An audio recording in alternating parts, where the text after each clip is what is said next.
Hello guys, welcome back to my YouTube channel. तो आपका study education के YouTube platform पे स्वागत है। जैसा कि गाइस आपने थंबनेल में देख लिया होगा, आज हम बात करेंगे कि जनरल हिंदी और इंग्लिश के पेपर को कैसे पास करें, क्या पढ़ें कि हम पास हो जाएं। हमारा जो पेपर होता है गाइस वो 100 नंबर का आता है। पास करने के लिए हमें 36% नंबर लाने होते हैं। ये पेपर सिर्फ पासिंग होता है। जी हाँ गाइस, ये पेपर सिर्फ पासिंग होता है। मार्कशीट में नंबर है हमारे ऐड नहीं होते हैं। जो जनरल पेपर्स होते हैं हमारे, इनके बीए क्या है गाइस 3 साल की होती है, लेकिन जो अब क्या है हमारा सेमेस्टर सिस्टम लागू हो गया है, जिस कारण first semester, third semester, fifth semester में क्या है जो हमारे जो जनरल पेपर होते हैं उनके एग्जाम कंडक्ट करवाए जाते हैं। हमको क्या है ये पास करने ही होते हैं। अगर हमारा फर्स्ट सेमेस्टर में पास ना हुआ तो हमें थर्ड सेमेस्टर में पास करने पड़ेंगे। थर्ड में नहीं हुआ तो हमें क्या फिफ्थ सेमेस्टर में हिंदी, इंग्लिश, इन्वायरमेंट और कंप्यूटर जो हमारे कंपलसरी सब्जेक्ट है इनको पास करना होता है।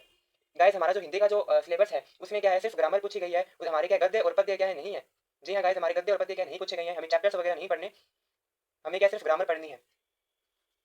ये बात करते हैं हिंदी के सिलेबस की ओर। हमारी जो सिलेबस है वो 5 यूनिट के अंदर डिवाइड है। पहली यूनिट के अंदर हमें भाषा का तात्पर्य, परिभाषा, प्रकृति, विविध रूप, हिंदी भाषा की विशेषताएं, क्रिया, विभक्ति, सर्वनाम, विशेषण, अव्यय संबंधी हिंदी की वर्ण व्यवस्था और शब्द भंडार, ये सब क्या है पूछे जाएंगे। तो ये सब गाइस मैंने मेरी यूट्यूब चैनल पे क्या है अपलोड कर दिया है, तो आप वहां से जाकर इसको देख लीजिए। 10 मिनट के अंदर मैंने पूरे इन सबको समझा दिया है, तो आप वो क्लास जरूर लें। यूनिट नंबर सेकंड के अंदर हमें संधि, समास, उपसर्ग और प्रत्यय पूछे जाते हैं। यूनिट नंबर थर्ड के अंदर हमें वाक्य रचना, वाक्य शुद्धि, शब्द शुद्धि, समानार्थक शब्द, सम श्रुति भिन्नार्थक शब्द, विलोम शब्द, मुहावरे और लघुक्तियां क्या है पूछी जाती है।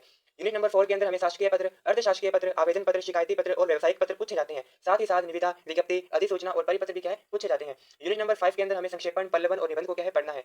तो गाइस ये हमारा पूरा क्या है सिलेबस है। अब मैं बताता हूँ आप कैसे इस पेपर को पास कर सकते हैं। पहले बात करते हैं पत्र की। गाइस जो पत्र होता है उसमें जो इंपॉर्टेंट रोल प्ले करता है उसका फॉर्मेट। जी हाँ गाइस, हमें क्या है फॉर्मेट को आना चाहिए। 5 नंबर का पत्र आता है तो हमें फॉर्मेट के क्या है 3 नंबर आराम से क्या है दिए जा सकते हैं। जी हाँ गाइस, तो फॉर्मेट क्या है वो मैंने मेरे यूट्यूब चैनल पे अपलोड कर दिया है, तो आप वहां से जाके देख लीजिए। दूसरा होता है निबंध। निबंध में क्या होता है गाइस, हमें उसके पॉइंट्स याद होने चाहिए। यानी पहला होता है हमारा प्रसंग। जी हाँ गाइस, पहला होता है हमारा प्रसंग। पांचवा पॉइंट होता है उपसहार।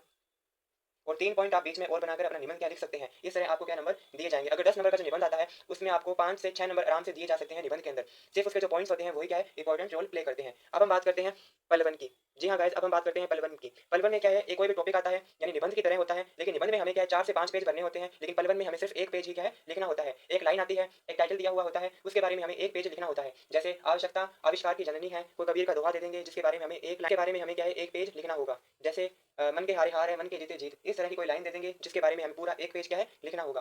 अब हम बात करते हैं गाइस, अब हम बात करते हैं संक्षेपण की। संक्षेपण क्या होता है, एक गद्यांश आता है 15 से 16 लाइनों का, जिसका हमें शीर्षक और उसको छोटे रूप में प्रस्तुत करके लिखना होता है। जो गद्यांश दिया हुआ होता है उसका 1/3 यानी गद्यांश क्या है अगर 15 से 16 लाइनों का है तो हमें क्या है छोटे रूप में लिखकर उसे 5 लाइनों में ही क्या है लिखना होता है। और उसका क्या है शीर्षक यानी उसका टाइटल भी हमें क्या है लिखना होता है संक्षेपण के अंदर। गाइड संधि, समास, उपसर्ग, प्रत्यय, काव्य शुद्ध शुद्धि, शब्द शुद्धि, समानार्थक शब्द, विलोम शब्द, मुहावरे, कहावतें, ये सब मैंने मेरे यूट्यूब चैनल पे अपलोड कर दी है, तो आप जाइए पूरी प्लेलिस्ट बनी हुई है वहाँ पे जाके विजिट करिए और अच्छे से क्या है पढ़ लीजिए। आपको सेमेस्टर फर्स्ट में बाकी सब्जेक्ट का भी सिलेबस देखना है तो जाइए प्लेलिस्ट बनी हुई है, अच्छे से अपनी एग्जाम की तैयारी कीजिए। चलिए अब हम बात करते हैं हमारे इंग्लिश के सिलेबस की। गाइस जो हमारा इंग्लिश का जो कंपलसरी का जो पेपर होता है वो 100 नंबर का आता है। पास होने के लिए हमें वही 36% नंबर लाने होते हैं। 100 नंबर का पेपर होगा, 3 घंटे का समय मिलेगा। 5 यूनिट से प्रश्न क्या है हमारे पूछे जाएंगे। यूनिट नंबर जो ए होगी वो 5 क्वेश्चन आएंगे। 3 नंबर का हर क्वेश्चन होगा यानी 15 नंबर। उसी तरह यूनिट नंबर बी और सी के अंदर होगा 5-5 क्वेश्चन आएंगे। हर क्वेश्चन क्या है 3 नंबर का होगा, total 15 marks. Unit number D के अंदर 4 क्वेश्चन पूछे जाएंगे। जी हाँ गाइस, 4 क्वेश्चन पूछे जाएंगे, उनमें से हमें 3 क्वेश्चन करने होंगे और हर क्वेश्चन क्या है वो 5 नंबर का होगा यानी 15 नंबर।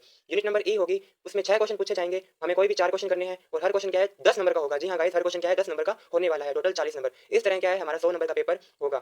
यूनिट नंबर ए के अंदर क्या है introduction of sentic symbol, stress pattern, sound and word stress, intonation, prefix, suffix, part of the speech, identification, kinds and uses क्या है पूछे जाएंगे। यूनिट नंबर सेकंड के अंदर grammar, sentence pattern, determiners, tense, modals and concord के बारे में हमें पढ़ना होगा। यूनिट नंबर थर्ड के अंदर हमें direct, indirect, active, passive, simple to complex to compound, declarative to negative to interrogative sentence. Unit number 4 के अंदर comprehension of the unseen prose passage, reading of a paragraph in a poem, expansion of an ideas, idiom proverbs मतलब मुहावरे कहावतें, ये सब क्या है पूछी जाएगी। प्रत्यय, उपसर्ग और प्रत्यय, प्रीफिक्स सुफिक्स मतलब उपसर्ग और प्रत्यय पूछे जाएंगे। नंबर जो 5 होगी यानी यूनिट नंबर जो ए होगी उसमें हमें technical and scientific writing, contact writing के बारे में, email, blog, dialogue writing and report writing के बारे में हमें पढ़ना है। तो गाइस इन सबका जो फॉर्मेट है वो मैंने मेरे यूट्यूब चैनल पे अपलोड कर दिया है। अगर आपको वीडियो अच्छी लगे तो वीडियो को लाइक कमेंट सब्सक्राइब करना ना भूलिए। मिलते हैं अगली वीडियो में, धन्यवाद।